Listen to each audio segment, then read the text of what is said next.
नमस्कार, सत श्री अकाल, सलाम दोस्तों। मैं रोहित गुप्ता, मेरे यूट्यूब चैनल रोहित क्लासेस में आपका तहे दिल से स्वागत है। दोस्तों, हम यहाँ आर्य कंपटीशन टाइम्स की पुस्तक वर्ल्ड हिस्ट्री पढ़ रहे थे, जिसमें आज हम लोग चैप्टर नंबर 5 स्टार्ट करने वाले हैं, जिसका नाम है दोस्तों मेसोपोटामिया की सभ्यता। चैप्टर नंबर 5 मेसोपोटामिया की सभ्यता। दोस्तों, वीडियो को स्टार्ट करने से पहले आप लोगों से अनुरोध है कि जो लोग इस वीडियो को देख रहे हैं वो प्लीज़ वीडियो को लाइक कर दें। चैनल को अब तक जिन्होंने सब्सक्राइब नहीं किया है दोस्तों, वो प्लीज़ चैनल को सब्सक्राइब करके बेल आइकन प्रेस कर दीजिए, ताकि आने वाली वीडियोस आपको सही टाइम पर मिल सके। और दोस्तों, वीडियो को शेयर करना आप लोग मत भूलिएगा, ठीक है। वीडियो को शेयर करना आप लोग बिल्कुल ही मत भूलिएगा। क्यों और जिन लोगों को लगता है कि वीडियो में मैं बहुत स्लो बोल रहा हूँ, तो वो प्लीज़ दोस्तों वीडियो को YouTube के सेटिंग में जाके प्लेबैक स्पीड बटन को 1.5x कर लीजिए, ताकि आपको मेरी वॉइस आपके माध्यम के अनुसार मिल सके। तो चलिए दोस्तों, हम लोग आज चैप्टर नंबर 5 स्टार्ट करते हैं, मेसोपोटामिया की सभ्यता। मेसोपोटामिया की सभ्यता में मानव जीवन की वर्तमान अवस्था उनके हजारों वर्षों के कठोर परिश्रम का परिणाम है, जिसे सभ्यता नाम दिया गया। मानव ने अपने प्रारंभिक काल से ही जीवन को सुखी बनाने के लिए गुफाओं से निकलकर नदियों की घाटियों में बसना शुरू कर दिया, जहां मनोवांछित सुविधाएं उपलब्ध थीं। आगे, मेसोपोटामिया को अब इराक कहा जाता है। दजला फरात नदियाँ इस भूभाग के लिए वरदान तुल्य हैं। दोनों नदियाँ अर्मीनिया पर्वत से निकलती हैं और फारस की खाड़ी में गिरती हैं। मेसोपोटामिया का अर्थ है दो नदियों के बीच का भूभाग, अर्थात दोआब, ठीक है। आगे दोस्तों, अर्थात दोआब थोड़ा बड़ा कर लेते हैं। दजला फरात घाटी में विकसित सभ्यताओं सुमेरिया, बेबीलोनिया तथा असीरिया में, जहां सुमेरियनों एवं बेबीलोनियनों ने शांतिपरक संस्कृति का निर्माण किया, वहीं असीरियनों ने सैनिक तत्वों का विकास किया। मेसोपोटामिया में कालक्रम की दृष्टि से सुमेरियन सभ्यता का स्थान प्रथम है। आगे, सुमेरियन सभ्यता भौगोलिक दृष्टि से ज्ञात होता है कि सुमेरियनों का मूल निवास किसी पर्वतीय प्रदेश में था, क्योंकि इनके देवता पर्वतों पर खड़े दिखाए गए हैं, ठीक है। आगे दोस्तों, एक फिगर है, इसको ज़रा देख लीजिए, थोड़ा सा छोटा करते हैं। ये दोस्तों हमारा फिगर मेसोपोटामिया की सभ्यता का है, ठीक है। मेसोपोटामिया की सभ्यता का फिगर है, ध्यान से देख लीजिए। जिसको स्क्रीनशॉट लेना है वो स्क्रीनशॉट भी ले सकता है। मेसोपोटामिया की सभ्यता का ये फिगर है। आगे बढ़ते हैं दोस्तों, थोड़ा सा बड़ा कर लेते हैं। आगे है, पर्वतीय प्रदेश से इनके लगाव का सबसे बड़ा प्रमाण इनका जिगुरत नामक भवन है। सुमेरिया मूलतः नगर राज्यों का देश था। एरिडू, एरेक तथा निप्पूर धार्मिक दृष्टि से महत्ता रखते थे, जबकि ऊर, लग्स, लारसा, कीस तथा बेबीलोन धार्मिक एवं राजनीतिक दोनों दृष्टियों से महत्वपूर्ण माने जा सकते हैं। आगे, गिलगीमेश एरेक का शासक था, जो अत्यंत शक्तिशाली तथा वीर शासक था। ऊर के प्रथम राजवंश का प्रथम शासक मेस अन्य पद था। कीस का शासक उतुग सुमेरियन था। लगस के राजवंश का संस्थापक उरनस्से था, जिसने नहरें खुदवाई, अन्नागार तथा भंडार गृहों का निर्माण करवाया। सत एल हई नामक नहर दजला फरात को मिलाने का कार्य करती थी। सुमेरिया में सर्रुकीन के द्वारा स्थापित साम्राज्य अक्काद का साम्राज्य कहलाया। अक्कादी साम्राज्य का संस्थापक सर्रुकीन सेमाइट कुल से संबंधित था, इसलिए इसे सेमाइट साम्राज्य भी कहा जाता है। सर्रुकीन इतिहास में सारगोन प्रथम के नाम से प्रसिद्ध हुआ। एरेक पर अधिकार स्थापित करने के बाद सारगोन ने उरलगस तथा उमरा पर आक्रमण कर उस पर अधिकार किया। इस प्रकार सारगोन का साम्राज्य सीरिया से फारस की खाड़ी तक विस्तृत था। सारगोन एक विजेता के साथ कुशल शासनकर्ता एवं सुधारक भी था। उसके संरक्षण में अनेक राजप्रासाद एवं मंदिर भी बनाए गए तथा सिंचाई की समुचित व्यवस्था की गई। आगे देखते हैं दोस्तों। आगे है नरामसीन भी पितामह सारगोन की भांति योग्य था, जिसने चतुर्दिक का स्वामी की उपाधि धारण की थी। सारगोन के अक्कादी साम्राज्य का अंत गूती नामक एक खूंखार बर्बर एवं पर्वतीय जाति ने किया।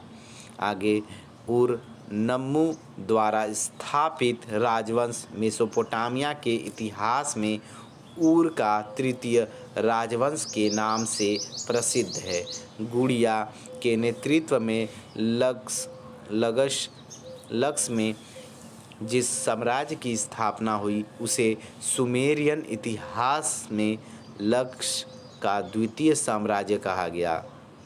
लक्स का द्वितीय साम्राज्य कहा गया। आगे उर-नम्मू के बाद सुमेरियन इतिहास में सर्वाधिक ख्याति शासक सुल्गी यानी डुंगी को मिली। इसके द्वारा पंचांग में सुधार किया गया तथा तौल का नया पैमाना लागू किया गया। सुल्गी ने चतुर्दिक का स्वामी जैसी उपाधि धारण की। सुमेरियन इतिहास में सुल्गी की महत्ता का सबसे बड़ा कारण इसकी विधि संहिता है, जिसे सुल्गी की विधि संहिता के नाम से प्रसिद्धि मिली है। इसके एक वंशज इब्बी-सीन के शासनकाल में एलम के शासक ने एक घातक आक्रमण किया तथा इब्बी-सीन को पराजित कर बंदी बनाकर एलम ले जाया गया। एक सेकंड दोस्तों। एलम ले जाया गया। सुमेर के नगर बुरी तरह से नष्ट भ्रष्ट कर दिए गए। आगे देखते हैं दोस्तों। आगे है मेसोपोटामिया के पश्चिम में प्रवेश करने वाली बर्बर जाति एमोराइट, जिसे पश्चिमी सेमाइट भी कहा जाता है, ने 18वीं शती ईसा पूर्व के मध्य काल में बेबीलोन को शक्ति का केंद्र बनाकर अपना उत्कर्ष प्रारंभ किया, जिसके द्वारा स्थापित साम्राज्य मेसोपोटामिया के इतिहास में बेबीलोनियन साम्राज्य के नाम से जाना जाता है। आगे प्राचीन विश्व में प्रजातंत्र के जनक सुमेरियन थे, लेकिन बाद में बाह्य आक्रमणकारियों से संत्रस्त सुमेरियनों ने उसके स्थान पर राजतंत्र की स्थापना की। आगे सुमेरिया के शासक सुल्गी ने स्थानीय कानूनों को संहिताबद्ध किया, जो वर्तमान में मूल रूप से अप्राप्य है। आगे दोस्तों, ये बेबीलोन के प्रसिद्ध शासक हम्मुराबी ने अपनी प्रसिद्ध विधि संहिता की रचना में इन कानूनों का यत्र तत्र उपयोग किया है। आगे, सुलगी की विधि संहिता में न केवल न्याय का प्रतिशोधात्मक सिद्धांत अपनाया गया, वरन इसकी न्याय व्यवस्था पक्षपातपूर्ण भी थी। ठीक है, ये है दोस्तों हम्मुराबी की विधि संहिता। आइए देख लेते हैं, ये थी। ठीक है, आगे दोस्तों हम लोग पढ़ेंगे, थोड़ा बड़ा कर लेते हैं। आगे है सुमेरियन न्याय एवं दंड व्यवस्था सुमेरियन विधि संहिता पर आधारित थी। न्यायालय का कार्य मंदिर करते थे तथा पुरोहित न्यायाधीश थे। सुमेरियन दंड विधान सरल एवं उदार था। प्राचीन विश्व इतिहास में सर्वप्रथम युद्ध को व्यवस्थित रूप सुमेरियनों ने ही दिया। युद्ध का नेतृत्व पटेसी करता था। सैनिक शांति के समय मंदिरों में कार्य करते थे। सुमेरियनों ने धनुष का प्रयोग अक्कादी सेमाइटों से सीखा था। धनुष का प्रयोग अक्कादी सेमाइटों से सीखा था। ठीक है, आगे, प्राचीन सुमेरियन समाज 3 वर्गों अभिजात वर्ग, साधारण वर्ग तथा दास वर्ग में विभाजित था। दासों की स्थिति अत्यंत खराब थी। समाज में स्त्रियों की स्थिति बहुत अच्छी थी। विवाह संस्था पूर्णतः विकसित थी। स्त्री धन पर एकमात्र स्त्री का अधिकार माना जाता था। दजला फरात के तटीय मैदान अत्यंत उर्वर थे। सुमेरियन नदियों ने सिंचाई की सुविधा देने के साथ यातायात के लिए उचित एवं सुविधाजनक मार्ग भी प्रस्तुत किया। सुमेरियन अर्थव्यवस्था मूलतः कृषि आधारित थी। हेनरी लूकस इसे हल प्रधान संस्कृति मानते हैं। भूमि पर नगर शासक, मंदिर अथवा सैनिक अधिकारियों का स्वामित्व रहता था। आगे, कृषि योग्य भूमि की पैमाइश का प्रावधान था। सुमेरियन मुख्यतः जौ, गेहूँ, तिल, मटर एवं खजूर की खेती करते थे, जिसमें भी प्रधानता जौ की थी। सुमेरियन में पशुपालन भी प्रचलित था। गाय को देवी के रूप में स्वीकार किया गया था। आगे, सुमेरिया में मुख्य रूप से धातु उद्योग, वस्त्रोद्योग तथा गाड़ी बनाने के उद्योग प्रचलित थे। कीस से प्राप्त पहिएदार गाड़ियाँ विश्व की प्राचीनतम गाड़ियाँ हैं। कीस से प्राप्त पहिएदार गाड़ियाँ जो थी दोस्तों, वह विश्व की प्राचीनतम गाड़ियाँ हैं। ठीक है, आगे, सुमेरिया की समृद्धि में व्यापार का भी योगदान था। प्राचीन मिस्रवासियों की भांति सुमेरिया भी प्रत्येक घटना एवं प्राकृतिक परिवर्तनों का कारण दैवी शक्ति की प्रेरणा मानते थे। सुमेरिया धर्म बहुदेववादी था। अनु आकाश देव था। 60 का अंक इसका प्रतीक था। 60 का अंक जो था इसका प्रतीक था। सुमेरिया इसे सभी प्रकार के कानून एवं व्यवस्था का देवता मानते थे। एनलील नामक देवता की उपासना निपुर में की जाती थी, जो झंझावात एवं तूफान का देवता था। एनलील। ठीक है, आगे, एनकी की कल्पना ज्ञान के स्रोत के रूप में की गई तथा इसे चिकित्सा शास्त्र का जनक माना जाता था। उर्वरता की देवी के रूप में इन्ना देवी की उपासना करते थे, जिसका प्रसिद्ध मंदिर एरेका में स्थित था। देवताओं की उपासना मंदिरों में की जाती थी। पशु बलि एवं नर बलि की प्रथा प्रचलित थी। सुमेरिया धर्म पूर्णतः लौकिक धर्म था। आगे है, सुमेरियन स्वर्ग नरक में विश्वास नहीं करते थे। मृतकों को बिना किसी संस्कार के अपने घर के भीतर ही दफना देते थे। सुमेरियनों को अपने भवनों के निर्माण के लिए मिट्टी, कच्ची कच्ची एवं पक्की ईंटों, नरकुल तथा ताड़ वृक्षों पर निर्भर होना पड़ा। सुमेरियन भवनों के आंतरिक भाग की दीवारों को यथासंभव अलंकृत किया जाता था। प्राचीन सुमेरिया में जल निकास की अच्छी व्यवस्था थी। सुमेरियन वास्तुकार स्तंभों एवं मेहराबों का प्रयोग करना जानते थे। तृतीय सहस्त्राब्दी ईसा पूर्व में यहाँ वर्गाकार पिरामिडनुमा मंदिरों का निर्माण किया गया, जिन्हें जिगुरत कहा गया है। सुमेरियन भाषा में इसका अर्थ पर्वत निवास होता है। आगे सुमेरियन मूर्तिकला में अधिक सफल माने जाते हैं। सुमेरियन मूर्तियों में ऊर से एक वृषभ की मूर्ति मिली है। ऊर से ही एक चांदी का गाय का सिर मिला है।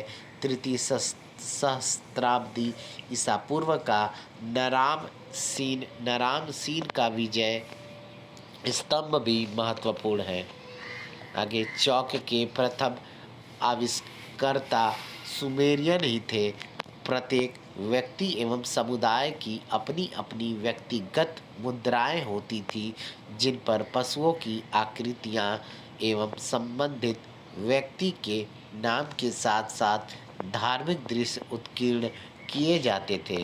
सुमेरियन प्राचीन विश्व के प्रथम लिपि आविष्कर्ता थे।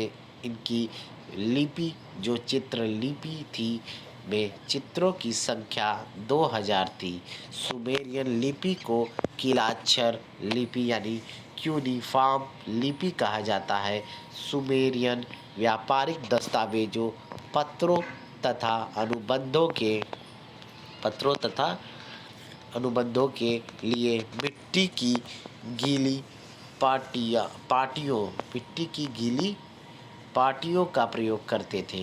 सुमेरिया में प्रारंभ में सुमेरियन भाषा प्रचलित थी, जबकि बाद में सेमेटिक भाषा का प्रचलन हुआ। सुमेरियन धार्मिक साहित्य में धर्माख्यानों का बाहुल्य है, जिसमें गिलगिमेश महाकाव्य का महत्वपूर्ण स्थान है। इसमें गिलगिमेश तथा एनकिडु के बीच एक संघर्ष का वर्णन किया गया है। सुमेरियन अंक पद्धति सास्टिक यानी 60 प्रणाली पर आधारित थी। समय विभाजन में आज भी इसका प्रयोग किया जाता है। पंचांग निर्माण में सुमेरियनों का महत्वपूर्ण योगदान है। 29 या 30 दिन के एक चंद्रमास तथा 12 मास के एक चंद्र वर्ष की कल्पना की गई। सुमेरियनों के वर्ष में 354 या 360 दिन होते थे। इनके वर्ष में लगभग 4-5 वर्षों में एक अधिमास जोड़कर सौर वर्ष के साथ सामंजस्य बैठाया जाता था। प्राचीन सुमेरियन चिकित्सा शास्त्र में भी बहुत आगे थे। निनिसिना देवी को सुमेरियनों की चिकित्सा कहा गया है। प्राचीन विश्व में नगर एवं नगर राज्य की कल्पना सबसे पहले सुमेरियनों ने ही की। सुलगी की विधि संहिता प्राचीन विश्व की प्राचीनतम व्यवस्थित विधि संहिता मानी जाती है। प्राचीन विश्व में लिपि कला के आविष्कर्ता सुमेरियन थे। वास्तुकला में मेहराब, गुंबद एवं स्तंभों के प्रथम आविष्कर्ता सुमेरियन ही थे। सुमेरिया में सबसे पहले व्यवस्थित शिक्षा पद्धति तथा पुस्तकालयों की स्थापना की गई। सुमेरियनों ने दजला फरात की उर्वर घाटी में सिंचाई की विधियों का आविष्कार किया। आगे बेबीलोनियन सभ्यता। बेबीलोनियन सभ्यता द्वितीय सहस्त्राब्दी ईसा पूर्व के प्रारंभ में बेबीलोन में एमोराइट नामक सेमिटिक भाषाभाषी लोग आकर बस गए, जिन्हें पश्चिमी सेमाइटों के नाम से भी जाना गया। यही सभ्यता बेबीलोनियन सभ्यता के नाम से प्रसिद्ध हुई। ये अरब के निवासी थे तथा बेबीलोन आने के लिए पहले भूमध्य सागर के तटवर्ती प्रदेशों में रहते थे। आगे, बेबीलोन पर सत्ता स्थापित करने का श्रेय एमारोइट सरदार सुबु-एबूम को है। सीन मुबल्लिद की मृत्यु के बाद बेबीलोन का राजा हम्मुराबी बना। हम्मुराबी के नेतृत्व में बेबीलोनिया एक महान साम्राज्य में बदल गया।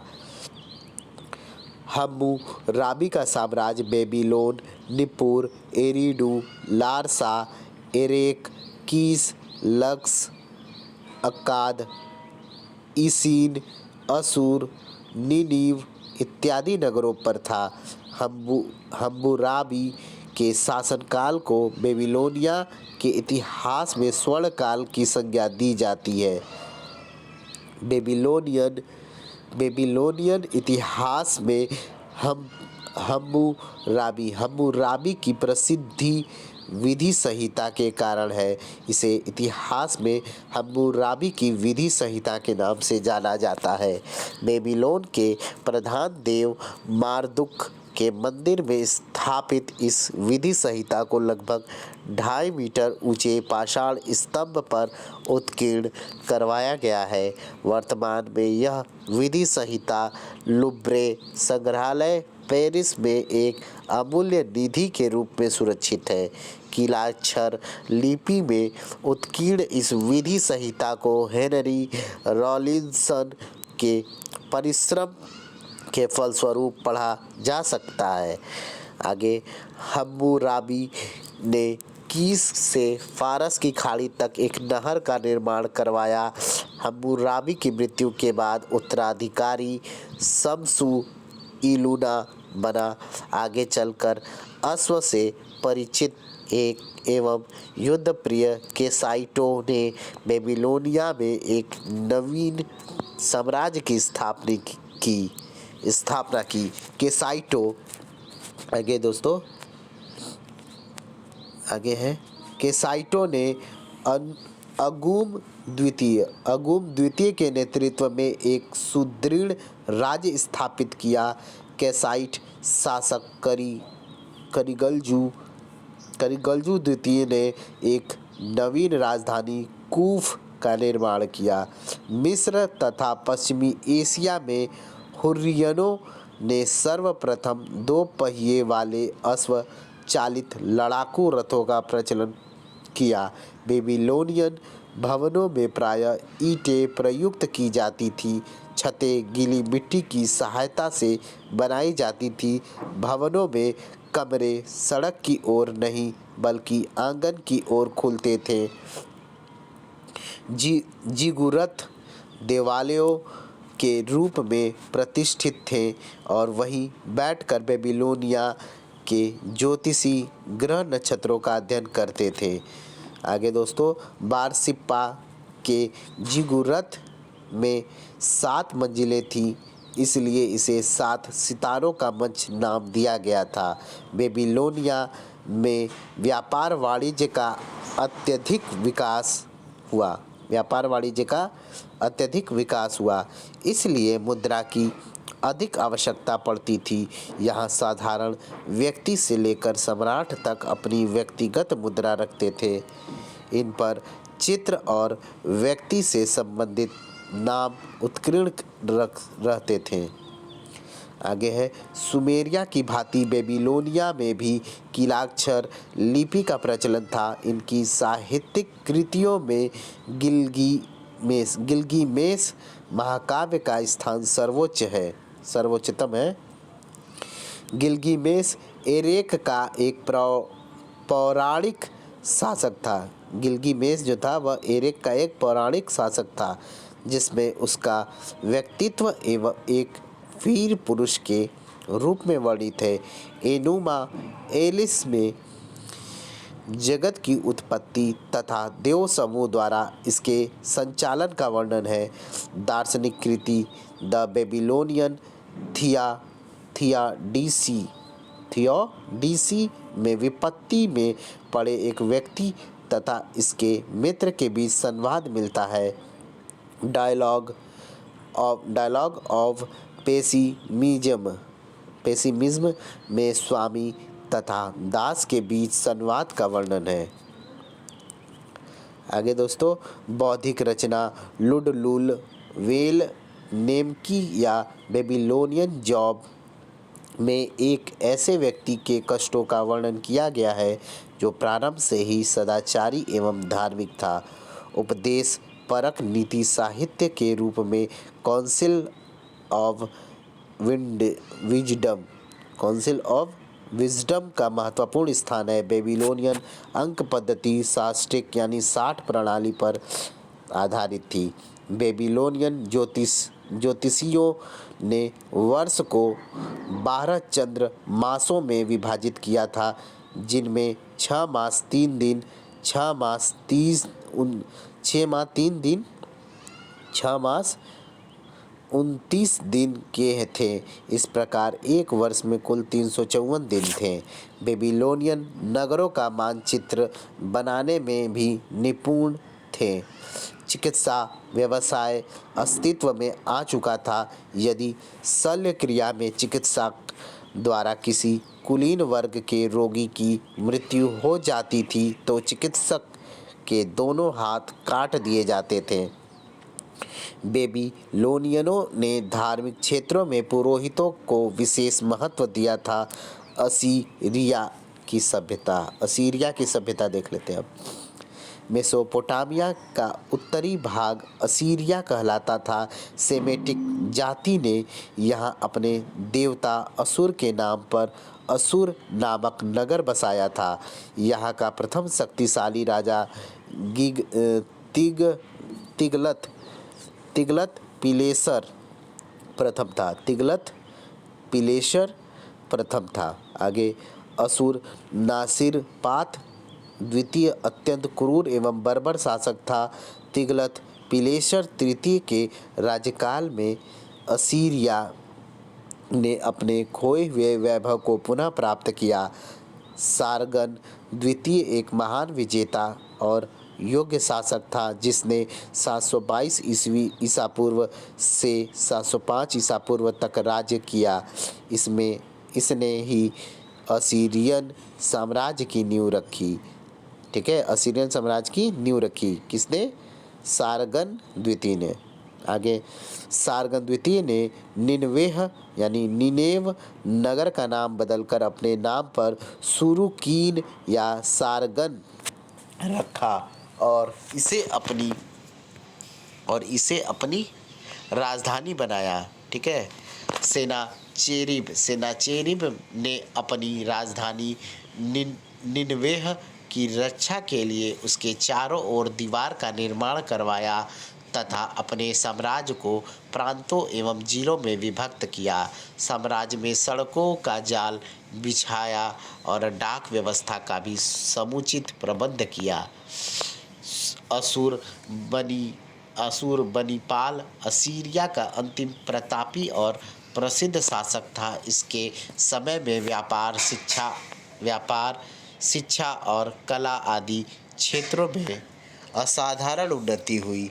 इसके शासनकाल में सांस्कृतिक विकास अपनी चरम सीमा पर जा पहुंची, अतः उसका शासनकाल स्वर्ण युग कहलाता है। असीरियनों ने एक विशाल साम्राज्य की स्थापना की। सिद्धांततः असीरियन शासक निरंकुश थे। पुजारी शासक की निरंकुशता पर अंकुश रखते थे। असीरिया वासी शासकों को समस देव का अवतार मानते हुए उसे देव मानते थे। शासक की सहायता के लिए कुछ उच्च अधिकारी थे जिन्हें तरतनु कहा गया। असीरिया प्रांतों में विभाजित था, जहाँ पर शासक द्वारा नियुक्त गवर्नर होता था। असीरियन प्रांतीय प्रशासन में महत्वपूर्ण सुधार तैगलैथ पिलसीसर तृतीय के समय किए गए, जिसने प्रांतों को जिलों में विभाजित किया। ये जिले पख्ती तथा इनके अधिकारी बेलपख्ती कहे गए। केंद्रीय शासन से संबंध स्थापित करने में प्रांतपतियों की सहायता मारसिप्री नामक अधिकारी करता था। शासक के पास गुप्त संदेश भेजने का कार्य कुरबुत्तु नामक अधिकारी करता था। नगर अधिकारियों को खाजन्नु कहा जाता था। आगे असीरियन विधि संहिता पर बेबीलोनियन विधि संहिता का प्रभाव माना जाता है। फिर भी बेबीलोनिया में देशद्रोह से संबंधित अपराधों के लिए अत्यंत कठोर दंड व्यवस्था थी, किंतु असीरिया में इस प्रकार के दंड भ्रूण हत्या एवं अप्राकृतिक व्यसन के लिए दिए जाते थे। असीरियन कानून कठोर थे। असीरियन साम्राज्य की नींव सैनिक संगठन पर टिकी थी। असीरियन सेना के पदाति अश्वारोही तथा रथारोही 3 अंग थे। सैनिक टुकड़ियों का प्रधान नायक यानी तरतनु था। असीरियन युद्धोपयोगी उपकरणों के निर्माण में लोहे का प्रयोग करते थे, जिसे हित्तियों की देन मान सकते हैं। सामान्यतः असीरियन समाज स्वतंत्र एवं दास 2 वर्गों में विभाजित था। स्वतंत्र वर्ग की 3 श्रेणियां थी। असीरियन पारिवारिक संगठन पितृसत्तात्मक था। असीरियन स्त्रियां पूर्णतः पति के अधीन थी।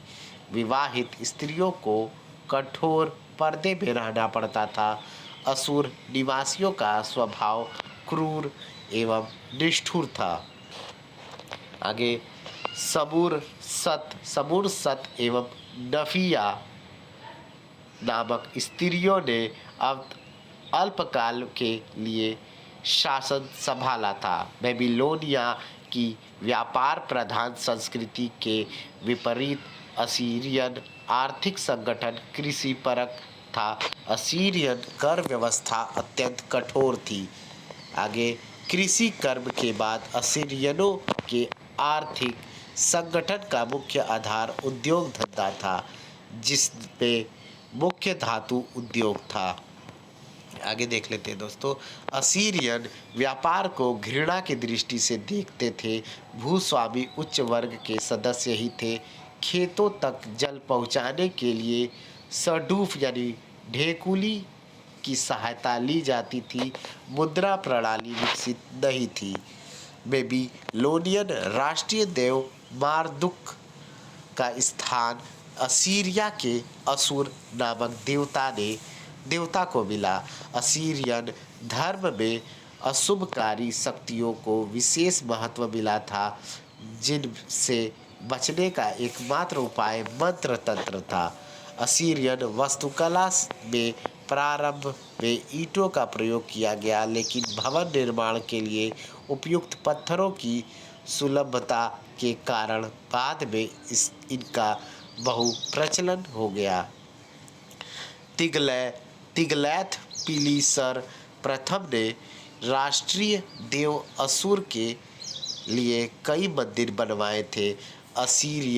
असीरियन मूर्तिकारों ने न केवल शासक तथा देवताओं की मूर्तियां बनाई, वरन मानव शीश, वृषभ तथा सिंह की मूर्तियां भी बनाई।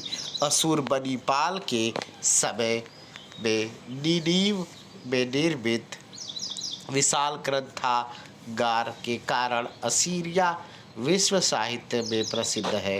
इन्होंने न केवल वृत्त को 360 अंशों में विभाजित किया, वरन पृथ्वी पर अक्षांश एवं देशांतर का निर्धारण भी किया। आगे फैक्ट फाइल देखते हैं दोस्तों। आइए देख लेते हैं। मेसोपोटामिया वर्तमान में इराक कहलाता है। सुमेरियन वर्गाकार पिरामिड नुमा मंदिरों को जिगुरत कहा गया है। सुमेरियन लिपि को कीलाक्षर लिपि यानी क्यूनिफॉर्म लिपि कहा जाता है। हम्मुराबी के शासनकाल को बेबीलोनिया के इतिहास में स्वर्ण काल की संज्ञा दी जाती है। आगे दोस्तों स्वर्ण काल की संज्ञा दी जाती है। आगे है बेबीलोनियन इतिहास में हम्मुराबी की प्रसिद्धि विधि संहिता के कारण है, जिसे इतिहास में हम्मुराबी की विधि संहिता के नाम से जाना जाता है। असीरियन युद्धोपयोगी उपकरणों के निर्माण में लोहे का प्रयोग करते थे, जिसे हित्तियों की देन मान सकते हैं। तो इस प्रकार से दोस्तों हमारा मेसोपोटामिया की सभ्यता जो है यहाँ समाप्त होता है। नेक्स्ट वीडियो में दोस्तों हम लोग जो है ईसाई धर्म पढ़ेंगे। Okay, thank you for watching. मिलते हैं नेक्स्ट वीडियो में। प्लीज़ आप लोग वीडियो को लाइक कर दीजिएगा। चैनल को अब तक जिन्होंने सब्सक्राइब नहीं किया है वो सब्सक्राइब करके बेल आइकन प्रेस कर दीजिएगा, ताकि आने वाली वीडियोज़ आपको सही टाइम पे मिल सके।